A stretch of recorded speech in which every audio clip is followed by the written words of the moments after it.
You're listening to the All Equity Podcast with Kevin Marcus Miller.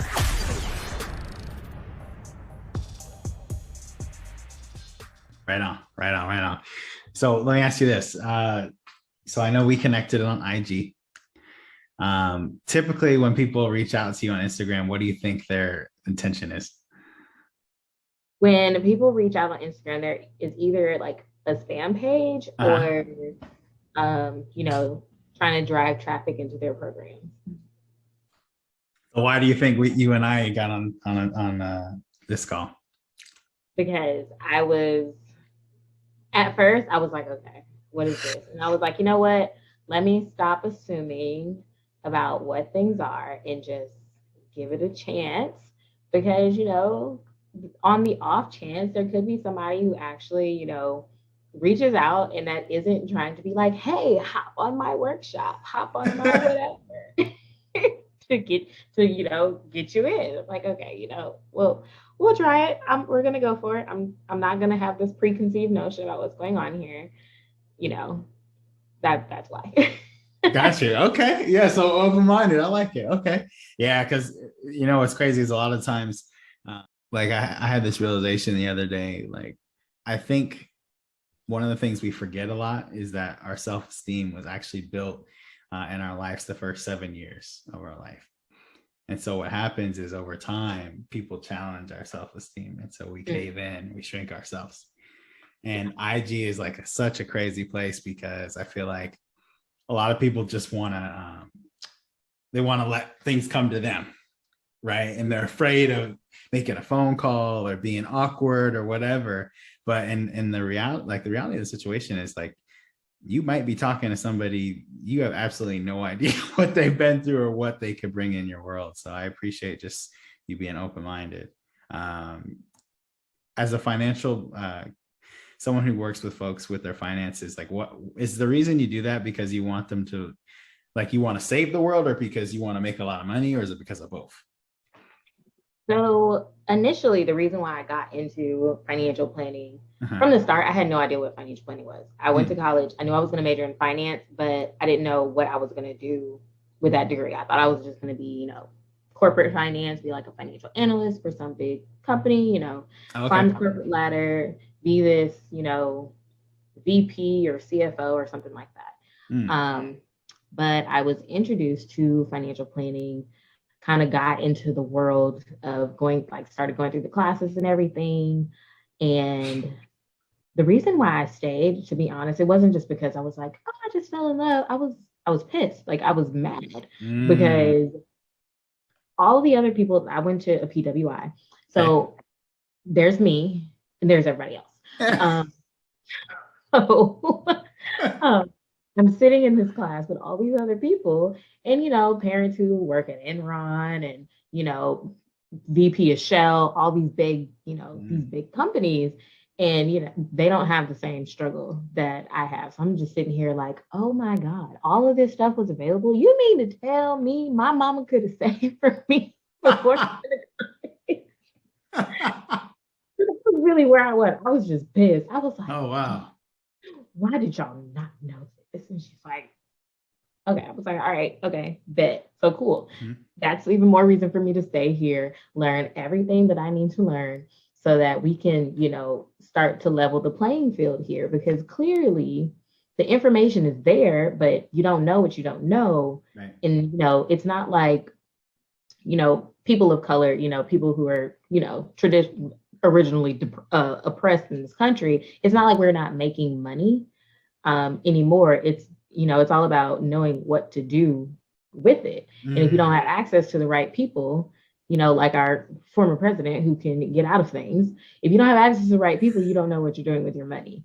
So, or you don't know what better ways your money can be utilized, right? To grow and, be aside for your future generations. So that's really the reason why I got into this business and why I continue to stay. I mean, of course, I know it's a lucrative business. I mean, It is, a white male dominated world. And so anytime I talk to people, they're like, oh my God, you're like a unicorn. Right.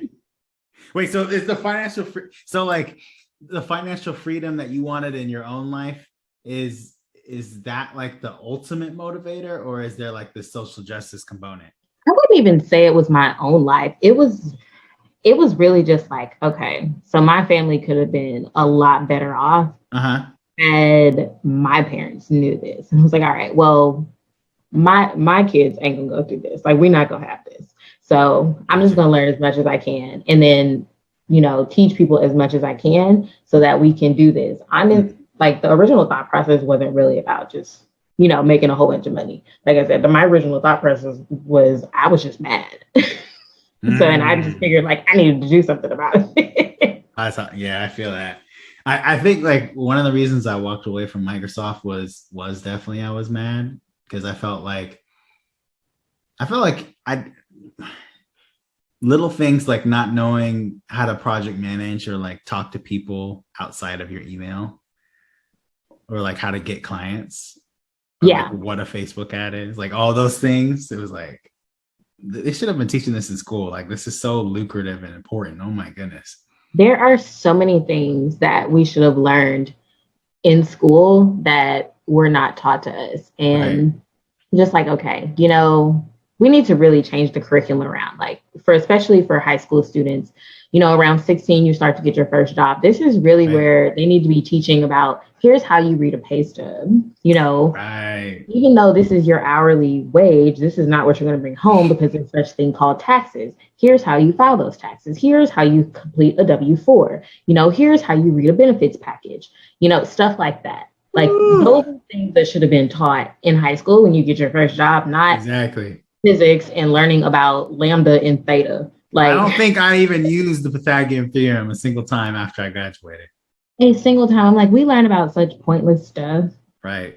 And, I don't want to say it's pointless. Maybe the math majors, still utilize it. The people who want to go, be physicists and work for NASA and whatever, that's great for them. But for the rest of us who are not trying to cure, uncurable diseases and send Jeff Bezos and the rest of the rich billionaires into space, it was just no point. I'm like, I think about my physics class, and the only thing I remember is one of my friends, anytime like our teacher would mention like lambda, it's like the Y thing. My friend would, lambda. That's funny. She's just like, what is this? Lambda. I feel like that's like a TikTok dance or something. That's hard. What do you call them? The Gen Z. I just call them tech babies. Right. Are you a millennial? Yes. Yeah, me too. 20s like me, yeah? Yep. Right on. I am. Very cool. When did you graduate? Graduate college? So I graduated with my bachelor's in December of 2014, and I finished my master's in May of 2016. Woo! Say that. Okay. So master's. Okay. I'm like really split between the whole master's thing, just because so many people say it's like a worthless piece of paper. Do you feel that way? I mean, it depends on, what your motive is behind it. Like, at this point, you're an entrepreneur. Like, if you're somebody who's still working in the corporate world, who was going to get some type of salary bump for getting, an MBA or some type of, advanced degree, or having somebody else pay for it, then, sure, go ahead, get the master's degree. You really want to, spend more of your time studying and going through stuff like that. But I mean, I did mine back to back, clearly, as you can tell from the timeline. So that's really one of the reasons why I got it. I mean, I always told myself in school that I was going to get a master's degree. I kind of thought I'd work first, then come back, but I'm glad I didn't do that, because I would have never came back to get it. And for me, because I did all of my CFP coursework in undergrad as my electives, my master's degree it exposed me to other areas of finance that I wasn't studying in undergrad. So learning about like mergers and acquisitions. And that's something I really wanted to learn about. I didn't get a chance to yet. Yeah. And so, all of the other many facets of finance that people just hear and they're like, oh, so you know how to do this? I'm like, yeah, I know about it. I'm not going to sit here and tell you I know exactly how to do it. Like, this is a pretty broad world. Gotcha. We have exposure, to corporate balance sheets and all this other stuff. And it's like I work on the personal side, but yes, I did take a couple classes that had a little something to do with it. Right. And so for you, like, did you go in like a predominantly white college? I did. I went to Louisiana State University. So, wait, hold on a second. That's a predominantly white college? yes, it is. I thought it wasn't, because I had a cousin that went there. I thought it was like LSU? Yeah. Okay, so there's currently a little What? there is currently a document floating around on social media of a letter that the president in 1961, who was Troy Middleton, wrote to the president of a college somewhere in Texas about when they initially integrated LSU back in the 60s and how he was basically like, we got Negro students here, but if they try to do something, we'll just find a way to discourage them to not try to not do stuff. Yes, LSU is predominantly white. So when I was a freshman, it was about 9% people of color. I don't know, it maybe rose to 15 at this point. Not sure, but yes, LSU is. Oh wow! I'm learning something new today. For real, I thought it was like a black college. No, not at all. And some history, because the LSU stadium that people love so much, Tiger Stadium, Death Valley, we love it. The history of how it was built is because Huey P. Long, I feel like most people learned who that was in history. He basically lied to the government of Louisiana, told them he was going to build an agricultural building, built the stadium instead. Wow. So interesting. That would not happen if it was in HBC. right. We know this wouldn't have happened. Right. But okay, so freshman Kayla, hold on a second. I need to picture this. So in financial classes, predominantly white dudes in these classes, I'm assuming, right?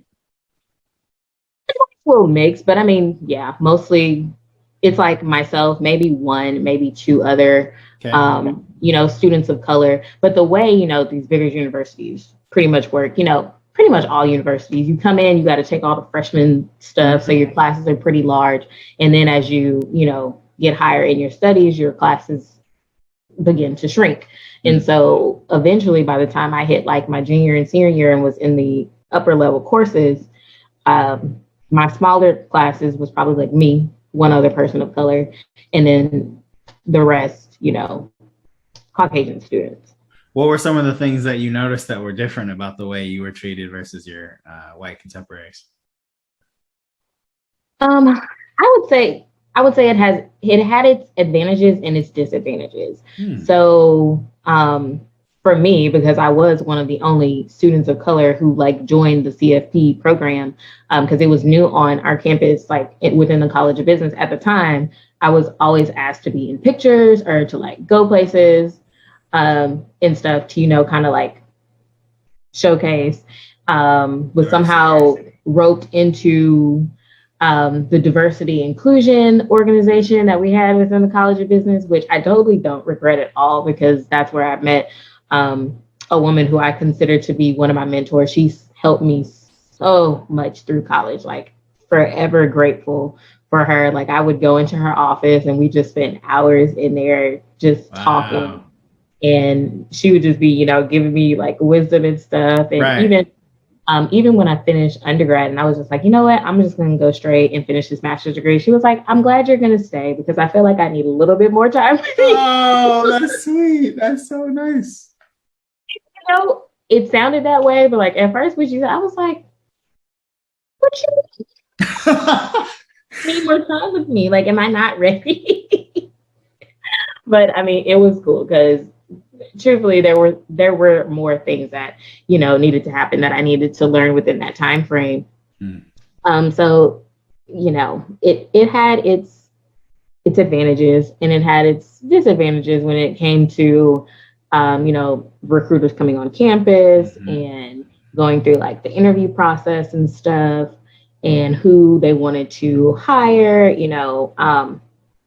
at this point in time, now thinking back on it, it it could have been for various reasons. Sure. We never know. But also now, in the season of being older and, realizing what you actually take offense to. Right. And being more selective about that. Because people have their own way of doing things. And what I chalked it up to in college was that, people like to hire people that reflect themselves. That's just what it is. In this line of business, I don't reflect too many people. So do you feel like you have to code switch still, or you feel like you got to abandon and remove some of those layers? Like initially when, going through college and talking to all these people and trying to get a job, and even, getting like my first job, first full-time job, I definitely felt like, I had to. That switch was on, huh? And my first full-time job, stayed there for like over 4 years. Oh, wow. And if someone asked me, did those people actually know who I was? Like, no. Wow, that's deep. Those people do not know me. Like, and it's not for them, like, it's not for like lack of them asking questions. It's just also in my mind, I'm like, okay, this is work. We're going to talk about work. Right. Because when we come over here, oh, what you doing this weekend? Minding my business. What are you doing this weekend? And you, that's by design. What, for people listening, why do you feel like you chose that route versus telling people what you were doing on the weekend? Because honestly, when you work, I don't know, maybe other single female women can relate to this, but I feel like as a single individual, when people ask you what you're doing this weekend and, you kind of divulge everything that you're doing, in their mind, they're just kind of thinking, especially if there's work to be done, they're like, oh, well, here, you could do this work because, you ain't got no kids, you ain't got no husband, you ain't got nobody to, go home to or fix stuff, where you have basically, you have no responsibilities. You have all the time in the world to, work. Or they just think, oh, you just out, being irresponsible or whatever it is. Like for me, I've never been a super open person. Like pretty much anyone who knows me knows that like there's a life you see and then there's like my actual personal life of, where I'm going, who I'm talking to. Pretty much everybody in my circle knows, like, I'm not the person that will post while I'm gone. Like, I'm going to wait till I get back and then I'll post all my pictures. And then people be like, oh, have fun. And I'm like, I did. Because I'm back home now. But I don't need y'all know where I am, giving y'all a play-by-play. Like, I'm just not that person. Gotcha. And I'm not mad at myself for that, because I feel like that's also good for safety reasons. Because, people's is crazy out here in these social media, internet streets. They find out you're gone, they be trying to, do other things. So, that's just never been my personality, especially for people that I, don't know. It's a work setting, you don't really know who you work with. Tom might be lighting up on Saturdays. You have no idea. You really don't. You don't really know who you work with. And folks is crazy. So you divulge as much as you want people to know. And you're the gatekeeper of your life. But that's a gem. You're the gatekeeper of your life. That's hard. Some people you need to post that. I like that a lot. I'll make a mental note of that.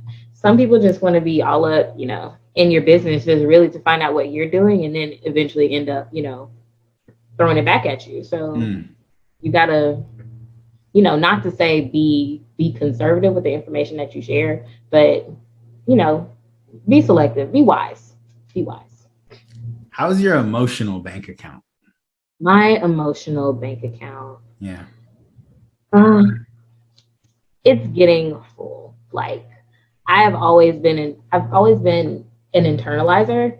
So I'd internalize everything. People be like, oh, you're fine. I'm like, y'all have no idea. It's like people are like, oh, your life just is so perfect on the outside. I'm like, my life is far from perfect. Okay. I just know how to dress this hot mess up really well. Like, God has graced me with that. I just know how to keep it together and not look, sound, or act like, my life is together. We all know those people who, as soon as their life goes into shambles, they're like all on Facebook, like, oh, well, it's me. My life is falling apart. Da, da, da. And I'm like, okay, I'm just nobody really has time for your sob story kind of person.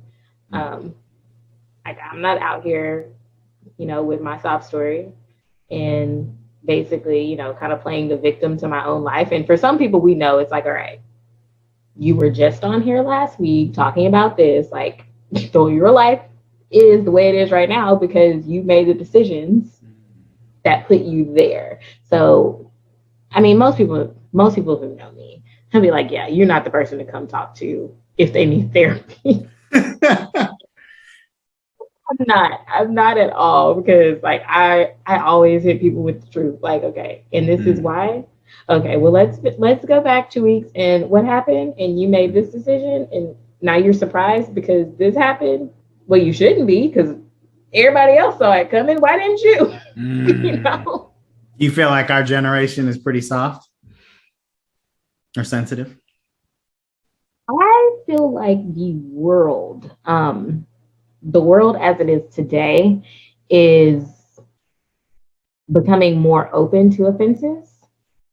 And I don't particularly like it or care for it, because, even with the whole, and we saw this last year with the whole Black Lives Matter thing, people are saying Black Lives Matter and everybody's like, well, they're not the only lives that matter and all lives matter and da da da. And it's like, we know that. We never said they didn't. But everybody's life is not in danger right now. We're focusing on the people's life who is in danger right now. And, people I feel today are very, very sensitive and get butthurt about a lot of things. And it doesn't matter what group you fall into, whether it be minority, whether it be LGBT, whatever. They keep adding letters. I'm not sure. Whatever it is, I just feel like there is a group of people in every oppressed community or, minority community that their offense level is just like on 1,000. And it's like, to me, there are just some things you shouldn't take offense to. It's like, it's like, is what it is. It just is what it is. Like, as Black people, there are certain places in the South where you're going to go to and you're going to encounter people who, have been ingrained from birth to be racist. Do you take offense to that? No, because I know your nature. So I'm not going to get mad at you being racist because I know you were raised racist. That's an interesting way to put it. I don't think I've ever heard it put that way. That's interesting. Yeah. I mean, that's just what it is. When people show you, what you're saying is when people show you who you are, believe them. Right. And, I read somewhere, it was like something about, I think this same-sex couple went into this bakery or something, and they were mad because the bakery owners didn't want to bake them a cake. And it's like, okay, fine. They don't want to bake your wedding cake. Go to another bakery. Like, just go to another bakery. This is not a Supreme Court case. Like, it's not worthy of that. Just go somewhere else. Gotcha. Like, stop taking offense to stuff like that. Like, if people don't want to do something, they don't want to do it. If they're not going to, open their arms and accept who you are and what you bring to the table, leave them be. Like, that's just how I feel. Like, but gotcha. I feel like I'm one of those people who have thicker skin. So yeah, I definitely, I relate, just because the biggest thing a lot of people are shocked about is two things. One, I kind of follow like that old school philosophy of, just to put it blunt, I don't actually care about your feelings. Okay. Yeah. Truth be told, I've already managed over $100 million in marketing projects. I don't need anybody's attention. I don't need anybody's money or feelings or sympathies. I've survived 2 sudden cardiac arrests at 25. I've been on the homepage of the American Heart Association, USA Today, all these things, which other people would consider successful, but I still think personally, in my emotional bank account, I'm not where I need to be yet. I mean, yeah, I feel you on that one. You feel me? Yeah. I have way more to achieve. I know what my future is going to look like. I don't need you to validate anything. I'm just letting you know, it is what it is. Yeah. And I mean, you take it for what it is. There are people, who come up and it's like, oh, you've accomplished way more at your age than some people do in a lifetime. Mm-hmm. And that's great. I appreciate your accolades, but it's not, it's not enough for me because exactly. I know God made me to be better. Like I still have so many more levels to climb. Like I'm nowhere near. Yeah, we're still on level 2. We're still on level 2 and there's 10 to go. The game is just starting. Like I just figured out who I was. Exactly. And what I was supposed to do. Like, yeah, I've done a lot of great things as a teen in the early 20s. Yeah. But I mean, these 30s and these 40s and these 50s really. In these 50s, I like the way you said that. In these 50s. Right. They have to be banging. So why do you think people, especially successful people like ourselves, like why do people get so in their feelings about the success when it's on a Black person's face? Why is there like that extra level of sensitivity? I think it just has to do with history. Like, and people really have to pay attention to their unconscious bias because traditionally, we didn't even grow up seeing, high level positive images of performers, of high performers and people who are peak, doing like peak performance training and people who are operating at, super high levels. You didn't see these people's pictures on magazine covers. You didn't see them, the age of the internet just coming out. Like we're just now learning who all those people are because, of social media and, daring to step out of the comfort zone and into something different. Like that's really the only reason why I even know about half the people that I've been able to connect with and learn from over the past year is because I dared to step out of my comfort zone and get into something that was completely new and completely uncomfortable for me. And now I'm learning about this whole other community of people. And I'm like, so you mean to tell me I have been living below the mark and there are people up here making $1 million a month? Right. It's like there's like a Black millionaires club and we're just now like seeing the open sign. Right. And it's just crazy. And even to see them and like the stuff that they grow through and how hard they've had to work to get to where they are. But the truth is, we still live in a world where, Black success is very intimidating for people. Black women's success is very and especially Black woman's success. It is still very intimidating for people. Yeah. Some people praise it and some people, they'll sit there and smile in your face and they are, ill willing you all up. They hot cakes. They boiling. It's still an interesting time, to be alive. And I hate it when people are like, oh, Black women are the most educated group, in the United States, like, currently. And I'm like, yeah, the most educated, but also the most in debt because they still getting out and people love, oh, I'm so glad you have this degree. And you still, lowballing offers when it comes to salary. So how do you expect? And I mean, women already make less than men, that whole thing. It's still, honestly, I am still like, I don't understand how somebody got away with that. Because even racism in some ways, like certain things, like certain macro aggressions, right, became like against the law, right? Eventually it got picked up, but like not paying a woman the same. How did I'm just trying to figure out like how did someone not? Because it's been that way since history. The men who were in power, as this country was built on, built on the backs of our ancestors, but led by white men. And they've always seen women as less than. Right. And especially people of color as less than. So it's easy to get away with that. So it's already ingrained in the institutions. And it's not like people do it purposely. They just know. And I mean, they unconsciously do it. It's part of their unconscious bias. Like at my last job, this is something I just won't ever forget for the rest of my life. I was in the kitchen. I don't know, might have been waiting on some coffee or something. And one of the older gentlemen, which I didn't realize it was an old boys club, but it was very much an old boys club. He basically the girl I was working with at the time was like talking about her boyfriend, whatever. Uh-huh. And he was like, yeah, eventually you'll get married, you'll find somebody, you'll get married, and you won't work anymore either. And I was like, excuse me? Like, did you really just let that come out of your mouth? Like, seriously, dude. Wow. But that's the way they think, because all of their wives had done it. Their wives were, teachers, and high-powered men see women who work as teacher jobs. It's like, oh, you got your little play money. Mm. Yeah. Yeah. Is, especially in finance, they're like, this is where the big boys play. You got your little teacher salary. That's your little play money. Because you helping kids, you being a good person, you're not making money.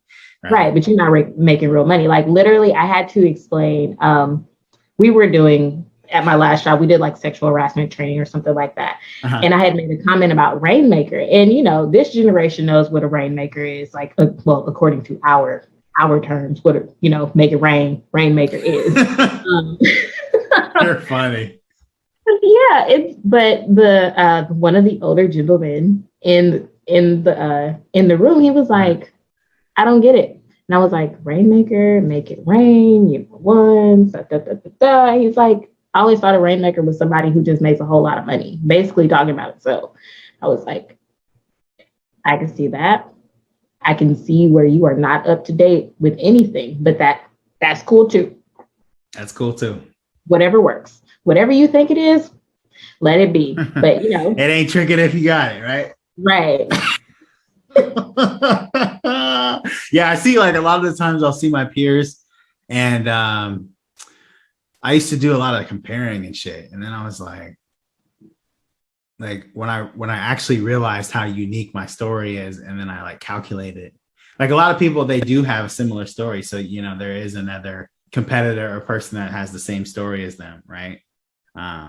There actually is not another marketer who has been through what I have been through, woken up out of a coma, walked away from their 9-to-5. Like, that storyline does not exist. So, like, I feel like it gives me like a certain level of self-esteem and confidence that a lot of people would never have.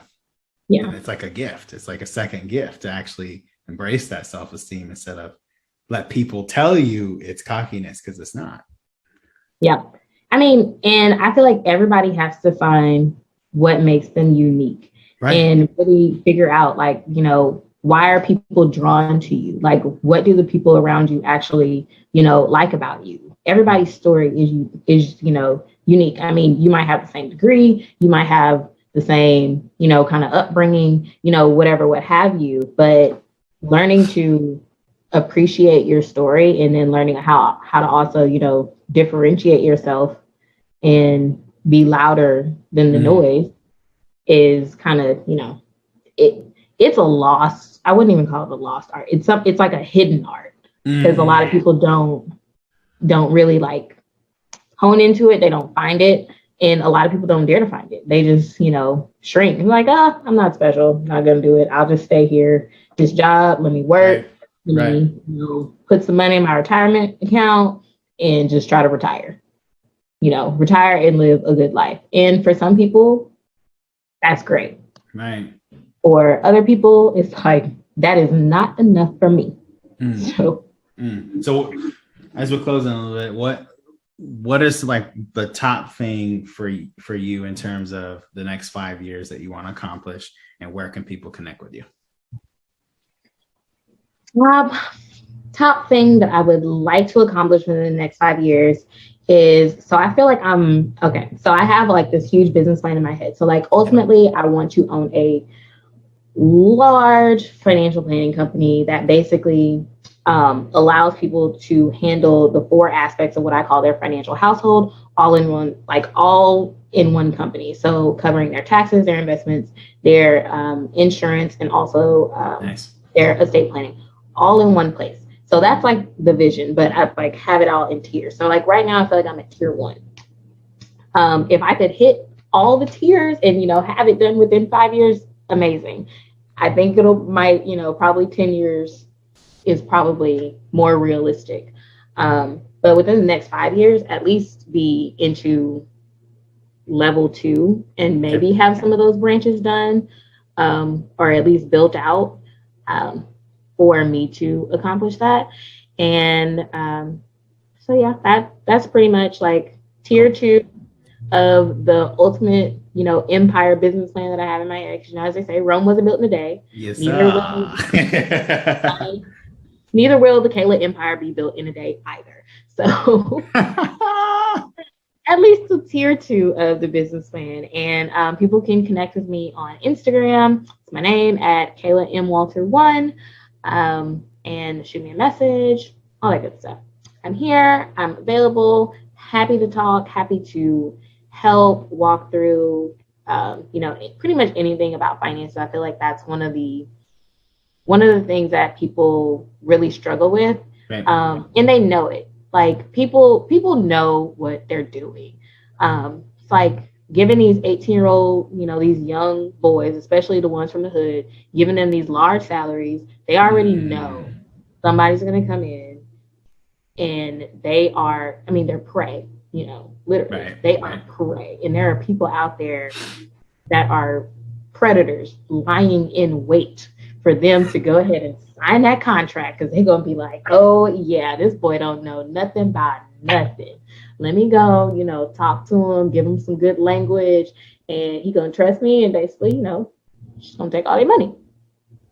And that's honestly just what happens all the time. So I'm personally tired of seeing it, and I hope other people are tired of seeing stuff like that too. So awesome.